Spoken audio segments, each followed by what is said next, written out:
Thanks so much for tuning into the trade setup. We are very sorry we are late, but there's a lot of data to cover today. So let's get started quickly. The US market, let's start with that. They did very well on Friday's session, 2.87% for the NASDAQ. As we speak, the grounds are not looking all that shaky, even though this week is full of events, and we'll come to that in a moment. First, let's get the data out of the way. The other cues should come up on your screen. The 10-year yield is above 4, once again, 4.04. But CBOE VIX at 26.4, it is a far cry from the 32-odd mark that we'd seen earlier. The dollar index is well behaved at 110.7, and as a result of all of this, the SGX Nifty indicates a start which is positive. Circa 18,000 or thereabouts is what we may is what the SGX is indicating. So a start of over 150 points, closer to between 0.5% to 1%, seems to be a near given. So the good going seems to be good. But remember, it's a heavy week, heavy next 10 days, if you will. This week has the US Fed meet, unscheduled MPC meeting on November 3rd, though I think it's more a meet which has to be done and not necessarily something which may have a rate implication, but you never know. Auto sales on 1st and 2nd November come out. A bunch of earnings come out this week, starting today. So lots to watch out for this week, both from an Indian and a global perspective. And remember, the midterm elections for the US happen next week as well. So that the next 10 days, like I said, is packed. India will have a truncated week in that. 8th also will be a holiday. Okay, now what's the trade setup therefore for such a scenario? If you just look at the odds and evens, Nifty highest put OI is at 17,700, a bit of a base there. Highest call OI 18,200, a bit of a near-term top, if you will. That's the range that the market expects from a weekly expiry perspective going into this week.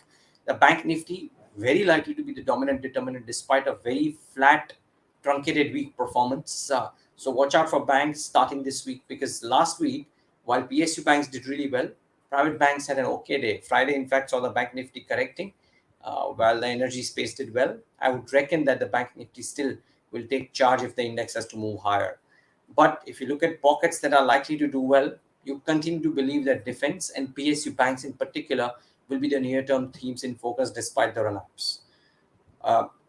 This weekend, a bunch of smart money conversation that I've done seems to be starting to talk about cement as the dark horse. It's worthwhile looking at the valuations relative to erstwhile valuations, the commentary, the capex plans, maybe takeover plans that companies might have, in order to figure out which is the best cement play to focus on. Large, mid, small, all put together. But watch out for cement, viewers, and do some research there. A lot of very smart money managers are starting to talk about cement as the dark horse, both from a tactical trading perspective as well as from a positional investing perspective. So do watch out for that. Earnings today include an Airtel and Tata Steel. And aside of that, Dawat, Data Patterns, Motherson Sumi, Saregama would be interesting, as well as Supreme Industries. Gives us a sense of how the real estate space demand is likely to be after what Havells and Polycabs and some of the others have already told us. There's an IPO that opens today as well, DCX Systems. Well, defense is firmly in focus. This is a 500 crore IPO, closes on November 2. The price band is 197 to 207. It's a contract manufacturer primarily engaged in executing defense offset obligations. And it's in the right space, likely at the right time. And the numbers don't look all that bad. When I looked at the numbers for 19, 20, 21, the growth rate has looked very strong. Yes, the ROCs have come off a little bit, but still at an elevated level. ROEs look very attractive. Growth rates are very attractive. Most brokerages that I read the notes of, while they don't openly recommend a buy or a sell these days, subscribe or an avoid, the notes seem pretty sanguine. So I would suspect that DCX Systems, with the kind of growth that it is showing at not very exorbitant valuations either, I think 9 rupees was the EPS for FY21. So trades at about 21 times. Not cheap, but definitely not egregious. So in that sense, I guess that's why people are saying that it might be worth investing into. So do watch out for DCX Systems. Now, stocks to watch in the session today. To my mind, one of the large cap stocks of the day could well be Dr. Reddy's. So the numbers much better than estimated. So revenues at 6,332 ahead of Bloomberg estimates of 5,805. EBITDA 1901, Bloomberg estimate 1239. EBITDA margins much higher than estimated. Net profit at 1114 versus the estimates of 761. You can see that on all counts, Dr. Reddy's has beaten estimates and beaten estimates quite handsomely. Now we tried to do some analysis. We also got to the Kotak note on Dr. Reddy's. Here's what the analysis seems to suggest. The revenues were propelled by launch of the generic Revlimid in the US and a favorable currency impact. The key launches in complex generics will combat persisting price erosion in the US for the rest of the year. They have guided for about 25 launches in FY23. Remember that. And easing of volatility in currency for the Russia CIS market and a possible gains from inventory normalization in H2 probably augurs well for the second half. So this is something that everybody should watch out for, not just from perspective of what Reddy's has done, but of what Reddy's could do. Kotak is cautiously optimistic, if you will. They retain an ad with a raised fair value of 4875. They say the beat is largely led by the higher than expected Revlimid sales of $115 million. The base business performance was mixed, with strength in Russia offset by slower domestic and PSAI sales. Excluding Revlimid, FY23-24 US growth stays a concern for Kotak, but they believe the company is on the right course with efficient execution of its strategy of boosting growth ex-US. I must say Morgan Stanley's fair value, or Morgan Stanley's target price, is around 5,000 and something, much higher than this. So therefore, it depends on how you look at it, but clearly the numbers were positive, and therefore on that count, Reddy's could do well. A bunch of numbers which missed estimates and had a weak margin performance. So starting with CCL products, remember the management has been buoyant about growth. It was a Diwali Samvat recommendation by Nirmal Bang on BQ Prime. But the numbers, so revenue growth, excellent, 50% growth. I mean, this is tremendous. But the EBITDA margin numbers didn't look all that great, 19% versus 24. The net profit up 17%, so that did okay. The thing is with CCL, is that I think the management guided in an early interview to us that there could be margin pressures for the first half and things will then start improving towards the second half. They have continuous capacity expansion plan each year for the next 4 years. So the revenue growth seems to be a given. If they can turn around this margin thing, then it could well turn out to be good. Now, depends on how the market looks at it. The EBITDA margin miss or EBITDA margin performance is certainly a concern. Will the market, though, look at the revenue growth and say that all seems okay? Remains to be seen. A bit of a difficult task, but typically margin misses or margin corrections have been punished. So maybe CCL meets that. Blue Dart is the other one that has had a margin miss. The numbers will come up on your screen next, and not the best really for Blue Dart. Revenue is up 2%. No, not JSW Energy. Let's talk about Blue Dart first. It's okay if you don't have those numbers. Hear me out.